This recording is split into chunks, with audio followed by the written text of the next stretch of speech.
നമസ്കാരം. ഇത് the Indian.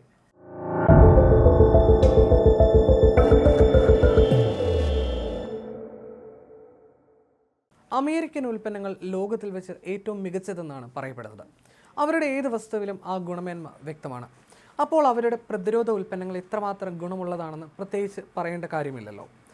ആ ഘട്ടത്തിൽ ഇന്ത്യയെ തങ്ങളുടെ പ്രതിരോധ മേഖലയുമായി ബന്ധപ്പെട്ട തന്ത്രപ്രധാന കാര്യങ്ങളിൽ അമേരിക്ക പങ്കെടുപ്പിക്കാൻ താൽപ്പര്യപ്പെടുമ്പോൾ ഇന്ത്യയുടെ മികവിനെയും അവർ അംഗീകരിക്കുന്നുവെന്ന് ചുരുക്കം. United States department of defence തങ്ങളുടെ NGAS അഥവാ next generation air refuelling system പ്രോഗ്രാമിലേക്ക് ഇന്ത്യയെ അന്താരാഷ്ട്ര പങ്കാളി എന്ന നിലയിൽ ക്ഷണിച്ചിരിക്കുകയാണ്. വിതരണ ശൃംഖലയിലെ വൈവിധ്യം വർദ്ധിപ്പിക്കുന്നതിനും ആഗോളതലത്തിൽ വികസിച്ചുകൊണ്ടിരിക്കുന്ന സുരക്ഷാ ആവശ്യങ്ങൾ നിറവേറ്റുന്നതിനായി അന്താരാഷ്ട്ര സഹകരണം വളർത്തുന്നതിനും ലക്ഷ്യമിട്ടുള്ള പ്രധാന പ്രതിരോധ പദ്ധതികളിൽ വിശ്വസ്ത സഖ്യകക്ഷികളെ ഉൾപ്പെടുത്തുന്നതിനുള്ള വിശാലമായ US തന്ത്രത്തിൻ്റെ ഭാഗമായിട്ടാണ് ഈ സഹകരണം.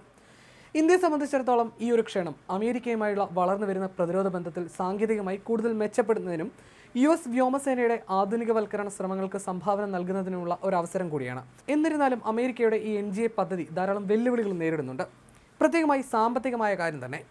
ഉയർന്ന സാമ്പത്തിക ചെലവിനെ തുടർന്നും പദ്ധതിയുമായി ബന്ധപ്പെട്ട സങ്കീർണതകളെ തുടർന്നും യുദ്ധവിമാനവുമായി ബന്ധപ്പെട്ട ഈ പദ്ധതി ഉപേക്ഷിക്കാൻ സാധ്യതയുണ്ടെന്ന് സമീപകാല USAF വിശകലനങ്ങൾ ശുപാർശ ചെയ്തിട്ടുണ്ട്.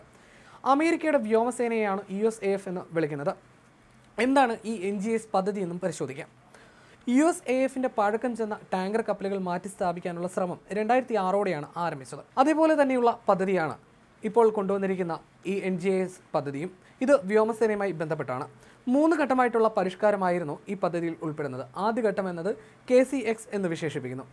1950 മുതൽ നിരവധി ദൗത്യങ്ങളിൽ പങ്കാളിയായ യുദ്ധവിമാനമാണ് 400 KC-135 സ്ട്രാറ്റോ ടാങ്കർ. പഴയ KC-135 വിമാനങ്ങൾക്കും KC-10 എക്സ്റ്റൻഡർ വിമാനങ്ങൾക്കും പകരമായി ഇവ വ്യോമസേനയുടെ ഭാഗമാകുന്നതാണ് ഇതിൽ. രണ്ടാം ഘട്ടം എന്നത് KC-Y എന്ന് വിശേഷിപ്പിക്കുന്നു. കൂടുതൽ നൂതനമായ ഒരു ടാങ്കർ ലഭ്യമാകുന്നതിന് മുൻപുള്ള ഒരു ഇടക്കാല നടപടി എന്ന നിലയിലാണ് രണ്ടാം ഘട്ടമായ KC-Yയെ ഉദ്ദേശിക്കുന്നത്.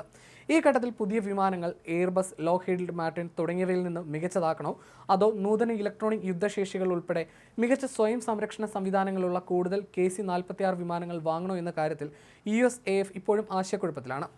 എയർബസ് വാണിജ്യ മിലിറ്ററി എയർക്രാഫ്റ്റ് ആണ്. എന്നാൽ ലോക്ഹീഡ് മാർട്ടിൻ പ്രതിരോധ സുരക്ഷാ മേഖലയിൽ മാത്രം ശ്രദ്ധ കേന്ദ്രീകരിക്കുന്നതാണ്. മൂന്നാം ഘട്ടം KC-Z എന്ന് വിശേഷിപ്പിക്കുന്നു. ഈ ആശയമാണ് ഇപ്പോൾ ഇന്ത്യയെ ക്ഷണിച്ചിരിക്കുന്ന NGAS പ്രോഗ്രാമായി പരിഗണിച്ചത്. പുതിയ താൽപ്പര്യങ്ങൾക്കിടയിലും NGASന്റെ സാമ്പത്തിക ചെലവും ഷെഡ്യൂളും സംബന്ധിച്ച സുപ്രധാന ചോദ്യങ്ങളും നിലനിൽക്കുന്നുണ്ട്.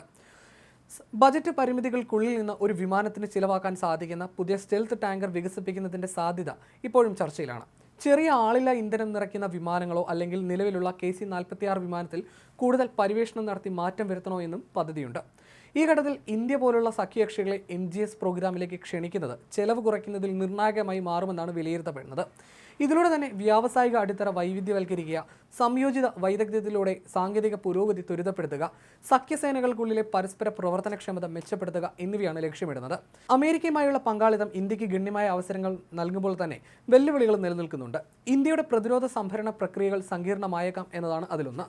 വസ്തുക്കളിന്മേലുള്ള അവകാശം, കയറ്റുമതിയിൽ വേണ്ടിവരുന്ന നിയന്ത്രണം, നിർണായകമായ വിവരങ്ങൾ ശ്രദ്ധാപൂർവം പങ്കുവെക്കുന്നതിലെ ആവശ്യം തുടങ്ങിയവയെല്ലാം ശ്രദ്ധയോടെ കൈകാര്യം ചെയ്യേണ്ടത് നമ്മുടെ രാജ്യത്തിൻ്റെ ആവശ്യം കൂടിയാണ്. കൂടാതെ തദ്ദേശീയമായി അഡ്വാൻസ്ഡ് മീഡിയം കോമ്പാക്ട് എയർക്രാഫ്റ്റ് വികസിപ്പിക്കൽ, മറ്റു പ്രതിരോധ ഉപകരണങ്ങളുടെ നവീകരണം തുടങ്ങി സ്വന്തം പ്രതിരോധ ആവശ്യങ്ങളുമായി താരതമ്യം ചെയ്യുമ്പോൾ NGASനുള്ള സാമ്പത്തിക ബാധ്യതയെക്കുറിച്ച് ഇന്ത്യ കൂടുതൽ ചിന്തിക്കേണ്ടതുണ്ട്. ഇന്ത്യയുടെ ആവശ്യങ്ങൾ USAFന്റെ അളവിൽ നിന്നും വ്യത്യസ്തമാണ്. കൂടാതെ അനിശ്ചിതകാലത്തേക്ക് ഈ പദ്ധതിയിൽ ചേരുന്നത് പ്രതിരോധ ബജറ്റിനെയും ബാധിച്ചേക്കാം.